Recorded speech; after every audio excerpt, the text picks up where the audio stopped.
بسم اللہ الرحمن الرحیم۔ شروع کرتی ہوں اللہ کے نام سے جو بڑا مہربان اور نہایت رحم کرنے والا ہے۔ اللہ تعالیٰ نے حنظلہ علیہ السلام کو حکم دیا کہ بنی اسرائیل کو کہہ دو کہ اپنے خالق ارض و سما کو پوجیں، بت پرستی چھوڑ دیں۔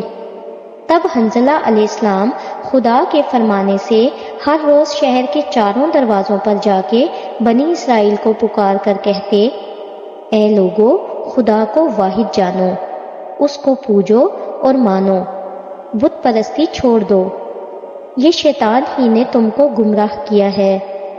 اللہ سے ڈرو جو تمہارا رب ہے۔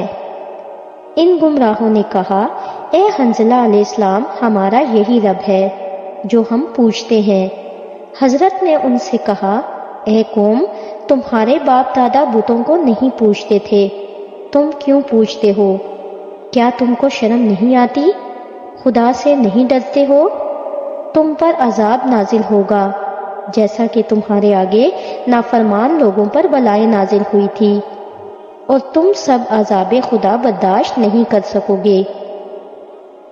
ہر چند کے حضرت نے ان کو خوف دلایا، لیکن وہ ہرگز ایمان نہ لائے اور تکذیب کی، اور ان کو مار ڈالنے کے لیے اکٹھے ہو گئے۔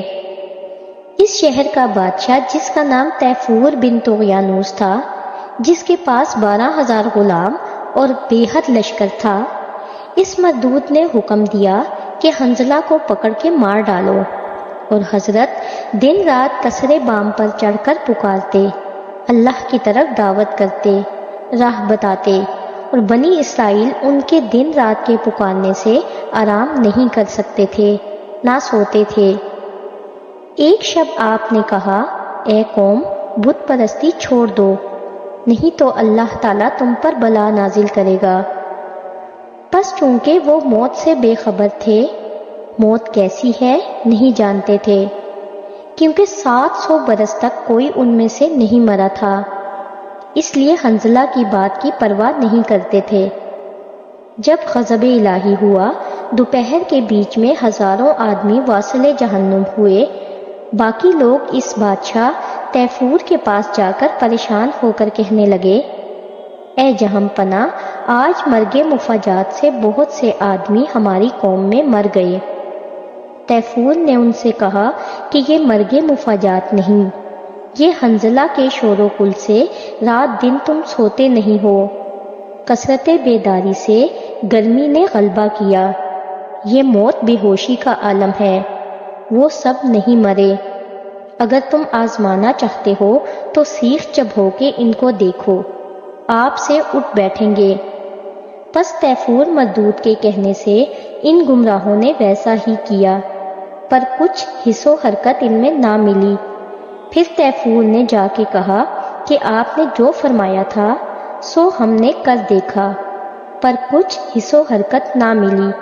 تیفور نے ان سے کہا کہ یہ سچ ہے، وہ مر گئے ہوں گے۔ پس اس بادشاہ تیفور مردود نے ایسا ایک بلند خانہ بنایا کہ 12,000 برج اس میں تھے۔ حکم کیا کہ ہر برج میں ایک غلام ذرہ پوش ننگی تلوار ہاتھ میں لے کے متعین رہے، کیونکہ موت اس قصر پر آنے نہ پائے، اگر آئے تو مارے تلواروں کے ٹکڑے ٹکڑے کر ڈالو، اور دروازے گنبدوں کے بند کر دو، اور درمیان ان گنبدوں کے ایک کوٹری لوہے کی بنوائی، اس میں سنگ مرمر لگوایا، اور تخت اور طرح طرح کی نعمتیں اس میں رکھ دیں، اور شمعیں روشن کیں۔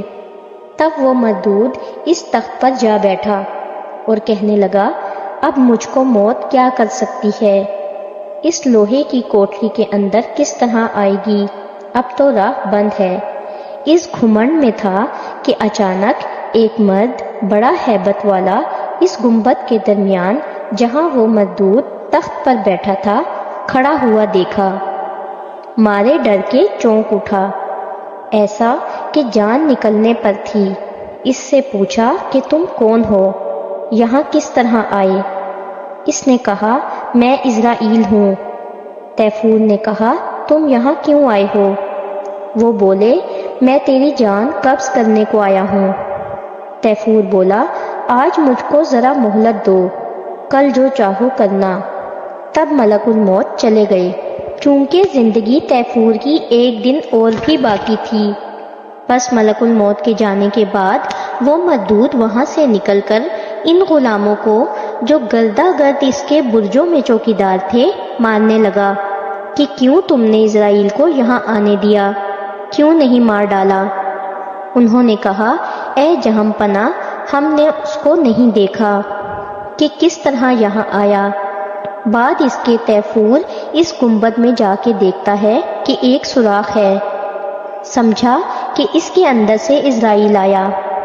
پھر اس سوراخ کو بند کر کے بے پرواہ ہوا، پھر اس تخت پر جا بیٹھا۔ کوئی نہیں معلوم کر سکتا تھا کہ اس کا دروازہ کدھر ہے۔ پھر جب نظر کی، اسرائیل کو اسی جگہ گنبد کے اندر دیکھا جہاں کل دیکھا تھا۔ پوچھا، تم کس راہ سے یہاں آئے؟ انہوں نے کچھ جواب نہ دیا۔ فوراً جگر میں ہاتھ ڈال کے جان اس مردود کی اور ان 12,000 غلاموں کی جو اس کی حفاظت میں گرد بگرد چوکیدار تھے ایک پل میں قبض کر لی۔ پھر نہ وہ قصر رہا اور نہ گنبد، نہ چشم، نہ صغیر نہ کبیر رہا، سب کے سب جہنم رسید ہوئے، اور پانی دریا اور چشمے کا سب سکھا دیا۔ بنی اسرائیل یہ حال دیکھ کے متعجب ہوئے، حیرت میں آ گئے، نہ ملک رہا، نہ چشم، نہ پانی، سب ویران ہوا۔ پس حنظلہ نے ان سے کہا کہ اگر تم خدا پر ایمان لاؤ گے اور میری رسالت کا اقرار کرو گے تب تم اس عذاب سے نجات پاؤ گے۔ انہوں نے کہا، یہ سب بلا اور مصیبتیں تمہاری بدخواہی سے ہم پر نازل ہوئیں۔ اگر تم ہمارے بیچ میں نہ ہوتے تو کچھ ہم پر یہ مصیبتیں نہ ہوتی۔ یہ کہہ کر دست درازی کرنا چاہتے تھے کہ حنظلہ علیہ السلام ان کے بیچ میں سے نکل گئے۔ بعد اس کے خدا تعالیٰ نے ایک سانپ لیا، ان کے واسطے بھیجا کہ اس شہر کا طول و عرض 36 کوس کا تھا۔ اس سانپ نے یک بارگی چاروں طرف اس کے احاطہ کر لیا اور شہر کو دبانا شروع کیا تاکہ مقامات ان پر تنگ ہو جائیں، اور چشموں سے دھواں نکل کر اکثر لوگوں کو ہلاک کر ڈالا۔ پھر چند روز کے بعد حضرت حنظلہ علیہ السلام اس جہاں فانی سے رحلت فرما گئے۔ اگر آپ کو ہماری ویڈیوز اچھی لگتی ہیں اور آپ نے ابھی تک ہمارا چینل سبسکرائب نہیں کیا تو برائے مہربانی چینل کو سبسکرائب کر دیں اور ویڈیو کو لائک کر دیں۔ شکریہ۔